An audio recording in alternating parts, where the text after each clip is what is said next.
একটা কুকুর পালি আমি, বাড়িতে আমার সাথে সাথে পিছন থেকে কাপড়কে কামড় দিয়ে টানে, এতে কাপড়ও নাপাক হয়নি।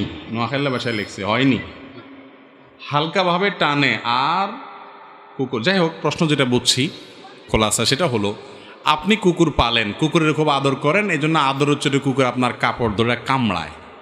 কুকুর যদি কামড় দেয়, ওই কাপড় নিয়ে নামাজ পড়লে নামাজ হবে না। ওই কাপড় যেখানে কামড় দিয়েছে সেখানে কুকুরের লালা লাগছে, লালা, আর কুকুরের লালাটা নাপাক। কুকুরের লালাটা কি, এটা নিয়ে ফোকার নানা মত আছে।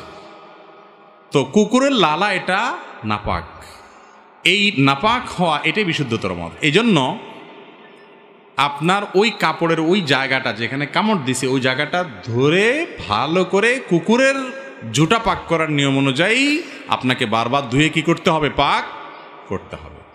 ওই জায়গাটা ধুয়ে যদি ভালো করে পাক করেন তাহলে পাক হয়ে গেল, এরপর নামাজ পড়তে পারবেন। আর যদি ওই কাপড় চেঞ্জ করেন তাহলেও নামাজ পড়তে পারেন, কিন্তু ওই কাপড়ে নামাজ পড়তে পারবেন না, কারণ কুকুরের লালা নাপাক। কামড় দিলে লালা লাগবে কি লাগবে না? কুকুরের এমনি অটোমেটিক সারাক্ষণ দৌড়ের উপর থাকে, তো আস্তে আস্তে হাঁটে না, তো এতে অযথাই দৌড়াদৌড়ি করে, যার কারণে কি হয়, মুখ দিয়া অনবরত লালা আসতে থাকে। এই জন্য কামড় দিলে নাপাক হবে। দেন, আপনি আবার নারাজ হয়ে যাবেন, কই দেন, এক দুই আন দিই না, চাই দেন স্যার। খোঁচান না প্রশ্ন করছে না, বেশিরভাগ প্রশ্ন তো খোঁচান না প্রশ্ন, আরেকজনকে খোঁচা নিলে প্রশ্ন দেয় বেশিরভাগ। আমাদের মসজিদের নাম আমাদের বাড়ির নামে দেয়া হয়েছে, তাই শেখের কাছে প্রশ্ন জানতে চাই, বাড়ির নামে মসজিদ বা মাদ্রাসার নামকরণ করা যাবে কিনা? যাবে ভাই, কোনো অসুবিধা নাই। মদিনাতে সাহাবা একরামের মসজিদ যেই বংশের বা যে এলাকার মসজিদ সেটার নামে মসজিদ হইতো। এটা নিয়ে আমাদের অনেকে খুব হার্ড লাইনে চলে যায়। যারা মসজিদ করছেন আল্লাহর সন্তুষ্টিটা উদ্দেশ্য হবে, নাম একটা দেয়া দরকার, সেজন্য দিলেন। আপনার বাড়ির সামনে মসজিদ, এই জন্য চৌধুরী বাড়ি মসজিদ, ভূঁইয়া বাড়ি মসজিদ, এরকম যদি নাম দেয়া হয়, আর যারা নির্মাণ করেছেন তাদের যদি বাড়ির নাম জাহির করা উদ্দেশ্য না হয় এবং এটা দিয়ে বাকাওয়াতি বাহাদুরি দেখানোর উদ্দেশ্য না হয়, তাহলে জায়েজ আছে। আজকাল মসজিদ বানানোটা বাংলাদেশে অনেক এলাকাতে অনেক মসজিদ বানানোটা এটা একটা বাকাওয়াতির বিষয় হয়ে গেছে। বাকাওয়াতি জাহিরের জন্য হয়, একটা মসজিদ পাশেই আছে, দরকার নাই, তারপরও আরেকটা করবে কেন? অমুকের ছেলে তার বাড়ির সামনে মসজিদ করছে, তাছাড়া আরেকজনের মসজিদে নামাজ পড়বো, ওখানকার কমিটির কথা শুনতে হবে, আমরা একটু নেতাগিরি করবো, আর একটা মসজিদ করছে।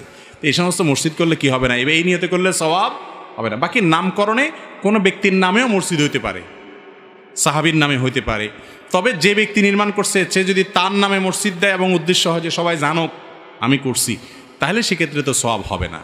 তিনি তার বংশে কোনো একটা মুরব্বীর নামে দিলেন বা অন্য একজন ভালো মানুষের নামে দিলেন, তাতে কোনো অসুবিধা নাই। রাসূল করিম সাল্লাল্লাহু আলাইহি ওয়াসাল্লামকে সৃষ্টি না করলে আল্লাহ তাআলা পৃথিবীকে সৃষ্টি করতেন না, এই কথা কোরআন ও হাদিসের দৃষ্টিতে কতটুকু ভিত্তি আছে? দেখেন, রাসূল করিম সাল্লাল্লাহু আলাইহি ওয়াসাল্লামকে সৃষ্টি না করলে আল্লাহ তাআলা কোনো কিছু সৃষ্টি করতেন না, এই মর্মে একটা হাদিস আছে। কিন্তু সেই হাদিসটাকে হাদিস বিশারদ মুহাদ্দিস উলামায়ে কেরাম রেকমেন্ড করে দিয়েছেন যে সেটা ভিত্তিহীন, জাল।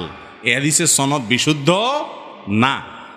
টাকা 500 টাকার নোট চকচকে, টাকা ঠিকই আছে, কিন্তু ব্যাংকে যদি ওইটারে এক কোনা দিয়ে ওই যে কাটি দেয়, ব্যাংকে জাল টাকা চিহ্ন মারি দেয় না, ওইরকম যদি মেরে দেয়, আপনি ওই টাকা নেবেন? টাকা ঠিকই কিন্তু টাকাটা জাল, তো জাল টাকাতে কেউ নিবে না।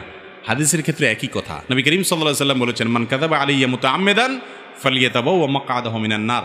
আমার নামে যে মিথ্যা কথা বলে সেই জন্য জাহান্নামকে তার ঠিকানা বানিয়ে নেয়। এই জন্য এবার কি থাকতে হবে? সাবধান থাকতে হবে। ভাই, উত্তর দিলে দিয়া শেষ করা যাবে না, বহুত প্রশ্ন আছে। ইনশাআল্লাহ আল্লাহ বাঁচায় রাখলে পরবর্তীতে অন্য কোনো প্রোগ্রামে বাকিগুলোর উত্তর দেব। হাযা মা ইনদি ওয়াল ইলমু ইনদাল্লাহ ওয়া জাযাকুমুল্লাহু খায়রা। আমি কোনো গুনাহ করলাম, তারপর তওবা করলাম, কিন্তু গুনাহ ছাড়তে পারলাম না, তারপর আবার তওবা, আবার গুনাহ হয়, এখন কি করব? ভাইরা, মানুষের স্বভাব হলো, মানুষ একটা অপরাধ করার পর যখন লজ্জা হয়, নিজেকে নিজে ভৎসনা করে, আমি কি করলাম, কাজটা তো আমি অন্যায় করে ফেলেছি, ভুল হয়েছে, আমি তো গুনাহ করে ফেলেছি। ঈমান থাকলে তার ভিতরে অপরাধ বোধের অদৃশ্য দাহনে তাকে জ্বালাতে থাকে, আত্মসমালোচনা হয়। এটা যখন হয় তখন তার কাজ হলো তওবা করে ফিরে আসা। কিন্তু এই তওবাটা অনেক সময় ভেঙে যায়। তওবাটা যদি কেউ ধরে রাখতে পারে এটার নাম তওবায়ে নাসুহা, খাঁটি তওবা। যে আমি একবার পাপ করেছি, এমন লজ্জিত হয়েছি, এমন অনুতপ্ত হয়েছে, এই ভুল আর জীবনে করব না, এইরকম প্রতিজ্ঞা করে ফেললাম এবং জীবনে আর ওই ভুল আমার দ্বারা হইল না, এরকম তওবা করলে সেটা হলো সবচেয়ে খাঁটি এবং পিওর আসল তওবা। আর আরেকটা তওবা আছে একটু দুর্বল তওবা। সেটা কোনটা? আমি পাপের কাজ করার পর ছেড়ে দিলাম, আবার পাপের কাজ হয়ে গেছে, শয়তান আমাকে কাত করে ফেলাই দিছে, তখন আমি আবার কি করব? তওবা করব। আমাদের অনেক ভাইরা আছেন দ্বিতীয়বার তওবা করার সময় শয়তান এসে তাকে কানে কানে বলে যে তুই পাগল হইছস, একই অপরাধ, একই পাপ, একই গুনাহ কয়বার করে আল্লাহর কাছে মাফ চাবি, শরম হয় না তোর? শরম সৃষ্টি করে, এই শরমটা শয়তানের সৃষ্টি করে। এই শরমটা ইমানের অঙ্গ না, এটা কুফুরির অঙ্গ। সব শরম, সব লজ্জা ইমানের অঙ্গ না। যেই শরমে আপনাকে ভালো কাজ থেকে বাধা দেয় সেই শরম ভালো না খারাপ? আপনার গোসল ফরজ হয়েছে, স্বপ্নদোষ হয়েছে, যুবক মানুষ গেছেন আত্মীয় স্বজনের বাড়িতে বেড়াইতে, এখন যদি তাদের কাছ থেকে লুঙ্গি চান, লুঙ্গি নিয়ে যান নাই, লুঙ্গি চান এবং যে সবাই সামনে পুকুরে জুবজুবায়া গোসল করেন, বাথরুমে ঢুকে গোসল করেন, তাহলে শরমের কথা কি বলবে সবাই? হ্যাঁ, যে তার গোসল ফরজ হলো কেন, সবাই কি বলবে না বলবে, এই লজ্জার চোটে আপনি আর কিছু বললেন না, হেমনে ফজর পড়ে ফেলা দিলেন বা নামাজ পড়লেনই না, বাড়িতে আসি পরে পড়লেন। এই লজ্জাটা কি ইমানের অঙ্গ না কুফুরির অঙ্গ? যেই লজ্জা আপনাকে আল্লাহর নির্দেশ পালন করা থেকে দূরে রাখে, এই লজ্জাটা ইবলিসে সৃষ্টি করে। এই লজ্জা বর্জন করতে হবে। এখানে কিসের লজ্জা? আমি আল্লাহর ফরজ বিধান পালন করতে যাব, এখানে যদি লজ্জা শয়তান সৃষ্টি করে, সে লজ্জার মাথা ভেঙে দিয়ে করে ফেলতে হবে হিম্মত করে। এটা বলে সৎসাহস। সৎসাহস যদি দেখায় করতে পারেন, কে কি মনে করলে করুক, আমি ফরজ নামাজ তো ছাড়তে পারি না, আমার জীবন চলে গেল ছাড়তে পারি না, আল্লাহ আমাকে শাস্তি দিবেন, সেজন্য আল্লাহর ভয়ে সমস্ত লজ্জার মাথা খেয়ে, এই অন্যায় লজ্জা, বেহুদা লজ্জার মাথা খেয়ে আমি যদি কাজটা করি, এটা হলো প্রশংসার দাবিদার। ঠিক না ভাই? ঠিক। একইভাবে আপনি এই জাতীয় লজ্জা যখন হবে, অন্যায় লজ্জা যখন হবে, যে লজ্জা আপনাকে গুনাহ করার পর তওবা থেকে দূরে সরাবে, ওই লজ্জা বুঝাবেন ইবলিস সৃষ্টি করতেছে। আল্লাহ তাআলার গুণবাচক নাম হলো ভাই তাওয়াব। কি নাম? তাওয়াব। তাওয়াব মানে কি? আল্লাহু আকবার। তাওয়াব মানে হলো যিনি রিপিটেডলি বান্দাকে ফরগিভ করেন, ক্ষমা করেন, বারবার ক্ষমা করেন, বারবার ক্ষমা করেন। বান্দা একবার ভুল করে মাফ চাইছে, আল্লাহ আবারও মাফ করেন, আবারও ভুল করছে, মাফ চাইছে, আবারও আল্লাহ মাফ করেন, বারবার মাফ করেন যিনি। দুনিয়ার মানুষ বারবার মাফ করে না। আল্লাহ তাআলা আরহামুর রাহিমিন, আল্লাহ তাআলা গফুর, আল্লাহ তাআলা সত্তার, আল্লাহ তাআলা গফফার, মহা ক্ষমাশীল, বারবার তওবা কবুল করেন। এই জন্য বান্দা যতবার তওবা করবে আল্লাহ তাআলা কি করবেন? তওবা কবুল। তাহলে এটা যখন শুনছেন, এই যে সুবহানাল্লাহ পড়ে ফেলেছেন, তাহলে তার টেনশন নেই। এবার প্রতিদিন পাপ করবেন, প্রতিদিন তওবা করবেন, আল্লাহ যদি বারবার মাফ করে, অতএব টেনশন কি আর? কি বলেন? একজনের বাড়িতে একটা মলম আছে, সে জানে এই মলমটা এত কার্যকর মলম যে কোথাও কাটা গেলে, পোড়া গেলে, সেই পোড়া জায়গায়, কাটা জায়গায় এই মলম লাগাইলে সাথে সাথে রক্ত বন্ধ হয়ে যায় এবং ব্যথা ট্যাথা কমে যায়, ভালো হয়ে যায়। এই মলমটা তার কাছে আছে। তো এই জন্য সে প্রতিদিন ছুরি নিয়ে হাত কাটে আর মলম লাগায়, আগুনে আঙ্গুল লাগায়, পোড়ে, আর পোড়া গেলে এরপরে মলম লাগায়। এরা আপনি কি বলবেন? বেচারার মাথার দোষ আছে, ডাক্তার দেখানো দরকার। ঠিক না ভাই? ঠিক। আরে ভাই, মলম তো ভুলে কাটা গেলে, ভুলে পোড়া গেলে তখন লাগানোর জন্য। তুমি ঠান্ডা মাথায় ইচ্ছাকৃতভাবে এটা করে যদি তুমি মলম লাগাও, তাহলে তুমি অসুস্থ মানুষ। ঠিক তেমনি ভাবে যে ব্যক্তি মনে করে আল্লাহ তো বারবার মাফ করবে, তাইলে আমি পাপ করতেই থাকি, এ হলো বেপরোয়া। এর মাফ হওয়ার সম্ভাবনা কম, কারণ বান্দা যখন ভয়ে সন্ত্রস্ত হয়ে মাফ চায় তখন আল্লাহ মাফ করে। আর যদি বেপরোয়া হয়ে যায় কিছু না, আল্লাহ তো মাফ করবই। এরকম কিছু লোক আছে নিজেরা খুব বেশি ইমানদার মনে করে যে আরে আল্লাহ মাফ করবে, অসুবিধা নেই। বন্ধু বান্ধবরা বিশেষ করে আকাম কুকাম করার সময় আপনাকে ফুসলাবে, বলবে যে আরে আল্লাহ মাফ করে দিবে, কিছু হবে না, এক টান দে। আছে না নাই? এক টান দে, এক টান দে, আল্লাহ মাফ করবে। হুজুর ওয়াজ করছে শুনোস নাই? আল্লাহ বারবার ক্ষমা করে, বারবার ক্ষমা করে। বেটা প্রতি টানে মাপ চাবি। এরকম বন্ধু যদি থাকে তাহলে বুঝবেন এই বন্ধু ইবলিসের দোসর। এই বন্ধু আপনাকে জাহান্নামে নেবে, এ বন্ধু আপনাকে নষ্ট করবে, এ বন্ধুর সঙ্গ আপনি ত্যাগ করবেন। ভাইরা আমার, আল্লাহ বারবার মাফ করবেন। তখন আপনি চেষ্টা করছেন বাঁচার জন্য, পারেন না, নিজেকে নিয়ন্ত্রণ করতে হয়ে গেছে। লজ্জায় মাথা হেট হয়ে আল্লাহর সামনে মাথা নত করে একাকী আল্লাহর সাথে কথা বলবেন, আল্লাহ আমি তওবা করছিলাম, আবার ভঙ্গ হয়ে গেছে, আল্লাহ আমার দ্বারা হয়ে গেছে পাপটা, আল্লাহ আপনি আমাকে মাফ করে দেন, আমি খুবই লজ্জিত, আর কখনো করব না। নিজেকে আগের বারের যে তওবা হয়েছে তার চাইতে এবার স্ট্রং তওবা করার জন্য বেশি করে শাসন করবেন, নিজের উপরে শাস্তি আরোপ করবেন, নিজেকে বলবেন ঠিক আছে আর এদিকে রাস্তায় যাব না আমি, যাতে তওবাটা আরেকটু যেন লাস্টিং করে। আবারও যদি তওবা ভেঙে যায় এরপরে তওবাটা আরও শক্তিশালী করবেন। এভাবে আস্তে আস্তে আপনার তওবাটা যেন বেশি লাস্টিং করে এই চেষ্টা করবেন। আপনি 2 দিন পর পর তওবা করবেন, প্রতি মিনিটে মিনিটে তওবা করবেন, ঠান্ডা মাথায় পাপ করে তওবা করবেন। এটা বেপরোয়া ভাব। বেপরোয়া হলে মনে রাখবেন আল্লাহর যেরকম গুণবাচক নাম আছে গফফার, আল্লাহর যেরকম গুণবাচক নাম আছে তাওয়াব, আল্লাহর সেরকম আরেকটা গুণবাচক নাম আছে, সেটা কি? পাহাড়, মহাপাকড়াওকারী। মহাপাকড়াওকারী আল্লাহর পাকড়াওর মতো কারোর পাকড়াও হয় না। আল্লাহ তাআলা বলেছেন ওয়া উমলি লাহুম ইন্না কাইদি মাতিন। আল্লাহ ছাড় দিয়ে রাখেন, কিন্তু যখন ধরেন এমন ধরা ধরেন নড়ার কোনো সুযোগ। আল্লাহ ছাড় দেন কিন্তু ছেড়ে দেন না। ছাড় দেন কিন্তু ওই বড়শিতে মাছ ধরার মতো। মাছ যখন বড়শি গিলে ফেলে, মাছ ধরেন না, টান দেয়। বড়শির মুখে যখন, মাছের মুখে যখন বড়শি লেগে যায় তখন কি করে? প্রথমে ছেড়ে দেয়, রশি ছাড়ে না, যে তার শক্তি যা আছে এতে লাফালাফি করি যেন সব শেষ হয়ে যায়। যখন শেষ হয় এরপরে কি করে? আস্তে করে কন্ডা শুরু করে। ঠিক না বে ঠিক? তো মাছ আলা যেরকম ছাড় দেয় কিন্তু একসাথে ছেড়ে দেয় না, আমার মালিকও ছাড় দেন কিন্তু ছেড়ে দেন না। ও অপরাধকারী ভাই আমার, আল্লাহ তাআলা ক্ষমাশীল, এ কথা শুনে বেপরোয়া হয়ে যায়েন না। আল্লাহ যে কঠিন পাকড়াওকারী সেটাও মাথা রেখেন। আল্লাহ তাআলা আমাদেরকে সেভাবে তওবা করার তৌফিক দান করুন। তাহলে তওবা করে, তওবা যদি ভেঙে যায় মন খারাপ করা যাবে না। শয়তান যদি আইসা আপনাকে তখন নিরাশ করে দেয়, না তোর আর মাফ হবে না বেটা, এতবার মাপ চাইছিস তারপরেও ভেঙে গেছে, দূর আর কি লাভ হবে, তা কাকাম কোকাম করতে থাক, দেখা যাক পরে একসাথে কিছু একটা হয়ে যাবে। বুঝবেন যে ইবলিস বড়টা লাগছে আপনার পিছনে। কারণ আল্লাহ বলেছেন ওয়ালা ইয়াইআস মির রাউহিল্লাহি ইল্লাল কওমুল কাফিরুন। আল্লাহর রহমত থেকে কাফের ছাড়া, অবিশ্বাসী ছাড়া, অমুসলমান ছাড়া কেউ নিরাশ হয় না। ইমানদার কখন নিরাশ হতে? আল্লাহ বলেছেন লা তাকনাতু মির রাহমাতিল্লাহ, বান্দা আল্লাহর রহমত থেকে নিরাশ হয়ও না।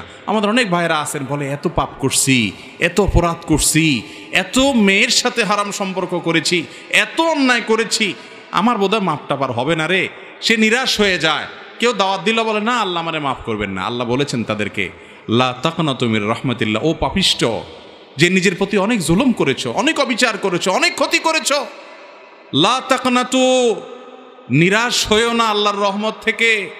ইন্নাল্লাহা ইয়াগফিরুয যুনুবা জামিআ, তুমি যদি হালখাতা করো, আগের সব বাদ দিয়ে নতুন জীবন গড়বার সংকল্প করো, আল্লাহ তাআলা তোমার আগের সবগুলা গুনাহ, সবগুলো অপরাধ ডিলিট করে দিবেন, সব রিমুভ করে দিবেন, ফরম্যাট করে দিবেন। আল্লাহ তাআলা সেই রহিম। কিন্তু প্রতিজ্ঞা করতে হবে পরিবর্তন করে আসার, নতুন জীবন গড়ার সংকল্প করব না ইনশাআল্লাহ। আরে ये कुश्ती तो है उम्र भर की, कभी वो दबा ले कभी तू दबा ले। শয়তানের সাথে লড়াই তো ভাই আজীবনের।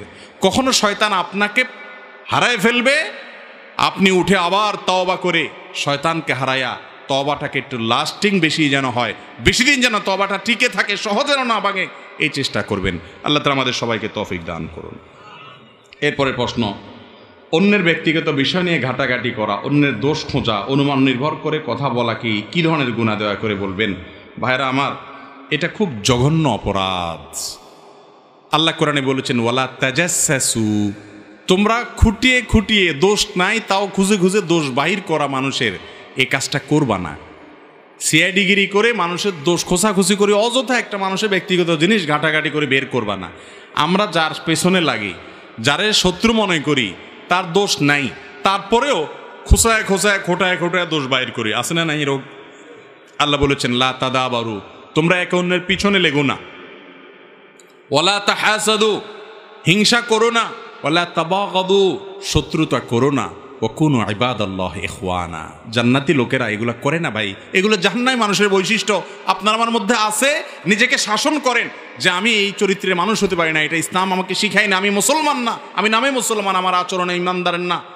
অতএব কারোর পেছনে লাগা যাবে না। ইসলামের নাম দিয়েও কি লাগা যাবে না? একজন মানুষ স্পষ্ট অন্যায় করেছে, তাহলে তাকে সংশোধন করতে হবে অথবা মানুষকে সাবধান করতে হবে, কিন্তু সেটা হতে হবে ইখলাসের কারণে। সেটা যদি হয় ব্যক্তিগত রেশাসির কারণে, হিংসার কারণে, তাহলে খুব ডেঞ্জারাস অপরাধ। আমাদের বেশিরভাগ, বিশেষ করে যখন ইসলামের নামে কারোর পিছে আমরা লাগি, বেশিরভাগ ক্ষেত্রেই যেটা হয় ভাইরা আমার, আমি সবার ব্যাপারে ইন্ডিভিজুয়াল বলতেছি না, আল্লাহ মাফ করুক, বেশিরভাগ ক্ষেত্রেই শয়তান আমাদের মধ্যে হিংসা তৈরি করে দেয়, তখন আমরা পিছে লাগি। ঠিক না ভাই? ঠিক। বেশিরভাগ এরকম যে আরেকজনে ভালো না দেখতে পারলে তখন পিছে লাগে। যারা দেখতে নারী তার চলন বাঁকা, নিজের মতের লোক, নিজের গ্রুপের লোক হাজার উল্টা পাল্টা করুক, ওইটা দোষ মনে হয় না, মনে হয় গুণ আর গুণ, দুধের দোয়া। ঠিক না ভাই? ঠিক। আর নিজের সাথে যার বনে না, ওই বেচারার ভালোটারেও মনে হয় বাঁকা বাঁকা ভাব। ঠিক না ভাই? ঠিক। আল্লাহ তাআলা আমাদেরকে খাঁটি মুসলমান হওয়ার তৌফিক দান করুন। এরপরে প্রশ্ন হলো, এক মহিলা যদি অন্য মহিলার সংসার ভাঙার চেষ্টা করে, স্বামী স্ত্রীর মধ্যে ঝগড়া ফাসাদ লাগায়, সেটা কি ধরনের গুনাহ? ভাইরা আমার, মানুষের পেছনে, একজনের পিছনে আরেকজনের লাগাই দেওয়া, খোঁচায় দেওয়া, শত্রুতা বাড়ানো, এই রোগটা আমাদের সমাজে ব্যাপক আকারে ছড়িয়ে পড়েছে। সংসারে অশান্তির জন্য পুরুষদের চাইতে মহিলারা বরং বেশি দায়ী থাকে। একজন মহিলার সংসার অশান্তি করার জন্য পুরুষরাও অনেক সময় দায়ী হয়। বেশিরভাগ ক্ষেত্রে দেখা যায় ওই বউয়ের পিছনে শাশুড়ি লাগছে বা ননদ লাগছে, অথবা বউয়ে লাগছে শাশুড়ির পিছনে বা ননদের পিছনে, অথবা জালে লাগছে জালের পিছনে। ঠিক না ভাই? ঠিক। সেটা পুরুষ হোক আর নারী হোক, যেই হোক, এটা গুনাহের কথা, হারাম কাজ। কারোর পিছনে শত্রুতা করা জায়েজ না। এই যে বললাম ওয়ালা তাজাসসু, কারোর পিছনে লেগো না। দোষ আবিষ্কারের জন্য ওয়ালা তাদাবারু, পিছনে লেগে শত্রুতা করো না। নবী করিম সাল্লাল্লাহু আলাইহি ওয়াসাল্লাম নিষেধ করেছেন। ভাইরা আমার, আমাদের অনেক ভাই বোন আছেন নামাজ কালাম পড়ে, অনেক মহিলা আছেন পর্দা পশিদা করে, কোরআন তেলাওয়াত করে, কিন্তু মাশাআল্লাহ ছেলের বউর পিছনে একটু খোঁচা দিয়া ছেলের কানটা বাইরে না করলে ভাত হজম হয় না। ভাবির পিছনে বাইরে খেপায় না দিলে ভাত, ভাইকে বোনের বিরুদ্ধে ভাবিয়ে খেপায় না দিলে তার ভাত হজম হয় না। আছে না না এগুলো আমাদের সমাজে? এই যে আজকাল ইউটিউবার ফেসবুকার ভাইরা আছেন, হুজুরদেরও একজনের পিছনে আরেকজনের না লাগাইলে তাদেরও ডলার আসে না, ভিউয়ার বাড়ে না। এরকম আছে না নাই? আহা, অনেক সময় দেখা যায়, আমি একটা কথা সাধারণভাবে বলছি, আমার মাথায় কারো নিয়তি নাই, হলফ করে বলতে পারি, কিন্তু থাম্বনেলে ইউটিউবে লাগাই দিছে অমুকের বিরুদ্ধে অমুক একই বললেন। আছে না নাই? এটা হলো আলেমের বিরুদ্ধে আলেমরে লাগাই দেওয়া, আলেমের বিরুদ্ধে আলেমরে খেপাই দেওয়া। এই জন্য যে সমস্ত ইউটিউবার ভাইরা সামান্য পয়সা কামাই করার জন্য, ভিউয়ার কামানোর জন্য এগুলা করেন, তারা হারাম করতেছেন। ভাইরে, কত বড় অপরাধ শুনেন। হাদিসে সুস্পষ্টভাবে বলা আছে তাহরিশুল বাহাএম, অর্থাৎ ওই যে পশুর লড়াই চিনেননি আপনারা? পশুর লড়াই, গরুর লড়াই, মুরগির লড়াই, এটার লড়াই, সেটার লড়াই হয় না, ষাঁড়ের লড়াই, এগুলো হাদিসে সুস্পষ্ট নিষেধ এবং হারাম। এবং এর লড়াই লাগাইতে গিয়া একটাকে আরেকটার বিরুদ্ধে খেপায় না, খোঁচায় খোঁচা বিভিন্নভাবে বিভিন্ন আইটেম আছে না, সিস্টেম আছে না যে খোঁচানোর, যাতে ভালো করে গুতা মারে, যেটা মালিক যে সে চায় আরেকটারে গুতা মারার জন্য যত পলিসি আছে এগুলো করে তার চেতায়। এই তাহরিশুল বাহাএম বা এক জন্তুরে আরেকটার বিরুদ্ধে খেপায় দেওয়া সুস্পষ্ট হারাম, অমানবিক কাজ, এগুলা নোংরা কাজ, এগুলো কোনো সুস্থ বিনোদন না, এগুলো অসুস্থ বিনোদন। একটা পশু আরেকটা পশুকে আঘাত করে রক্তাক্ত করে ফেলবে, আপনি আনন্দ পাবেন, এটা বর্বরতা, এটা কোনো মুসলমানের চরিত্র হতে পারে না। ইসলাম সেটাকে হারাম করেছে। একটা পশুকে আরেকটা পশুর পিছনে লাগাইলে সেটা যদি অপরাধ হয়, তাহলে একজন আলেমকে আরেকজন আলেমের পিছনে লাগাইলে, স্বামীকে স্ত্রীর পিছনে খেপাইলে, স্ত্রীকে স্বামীর বিরুদ্ধে খেপাই দিলে, একেরে অন্যের বিরুদ্ধে খেপায় দিলে সেটা কত বড় অপরাধ হতে পারে এবার চিন্তা করে দেখেন। পশুর ক্ষেত্রে যদি কেউ কাউকে খেপানোটা, কার বিরুদ্ধে কাউকে খেপানোটা অন্যায় হয়, গুনাহ হয়, তাহলে মানুষের বিরুদ্ধে মানুষকে খেপানোটা কত বড় গুনাহ হবে। ভাইরা আমার, তাকওয়া, দিনদারি, আল্লাহ ভীতি, আল্লাহর ওলি হওয়া, এগুলো এই লেবাস পোশাকের সাথে যতটা সম্পর্ক, তার চেয়ে যোজন যোজন বহুগুণ বেশি সম্পর্ক হলো আপনার আচরণের সাথে। আপনি মানুষের উপকার করেন না ক্ষতি করেন? নবী করিম সাল্লাল্লাহু আলাইহি ওয়াসাল্লাম বলেছেন, আহাব্বুন নাসি ইলাল্লাহি আনফাউহুম লিন-নাস। তোমাদের মধ্যে এই যে আমরা এখানে এত মানুষ আছি, আমাদের এই মজলিসের মধ্যে আল্লাহর কাছে সবচেয়ে প্রিয় মানুষকে, যে সবার উপকার করে, কারোর কোনো ক্ষতি করে না। তাহলে যে শাশুড়ি নামাজ পড়তে পড়তে পড়তে পড়তে কপালে দাগ লাগাই ফেলেছে, যে শ্বশুরের দাগ ফেলাই ফেলছে, যে জামাইয়ের দাগ লাগাই ফেলছে, যেই লোক পুরুষ বা মহিলা দাগ লাগাই ফেলছে সিজদা করতে করতে, তাহাজ্জুদও পড়ে, তসবিহও পড়ে, কোরআন শরীফও পড়ে, মাশাআল্লাহ সব আমল আছে ওনার, মাগার ওই যে পিছে লাগালাগিটা আছে, অযথাই করে। তাহলে এই লোক কখনো আল্লাহর কাছে প্রিয় মানুষ? আরেকজন বেশি নফল নামাজ কালাম পড়তে পারে না, এত কোরআন তেলাওয়াত শুনে না, এত ওয়াজ শোনারও টাইম নেই, ফরজ কাজগুলা করে, ইমানটা ঠিক রাখে, হারাম থেকে বাঁচে, কারোর ক্ষতি যেন না হয় সাবধান থাকে তার মুখ দ্বারায় হাত দ্বারায়। আল মুসলিমু মান সালিম আল মুসলিমুনা মিন লিসানি ওয়া ইয়াদি, যার হাত আর মুখ দিয়ে অন্য কারোর কোনো ক্ষতি হয় না, এই হলো মুসলমান। এই ব্যক্তি আল্লাহর কাছে বড় আবেদ, বড় আবেদ, বড় লম্বা লম্বা রুকু সিজদা, বেশি নফল আদায়কারী ব্যক্তি না। বড় আবেদ হলো যে এই অপকর্মগুলো করে না, মানুষের শত্রুতা করে না। চেষ্টা করবো না আমরা বেঁচে থাকার ইনশাআল্লাহ। আল্লাহ আমাদেরকে তৌফিক দান করুন।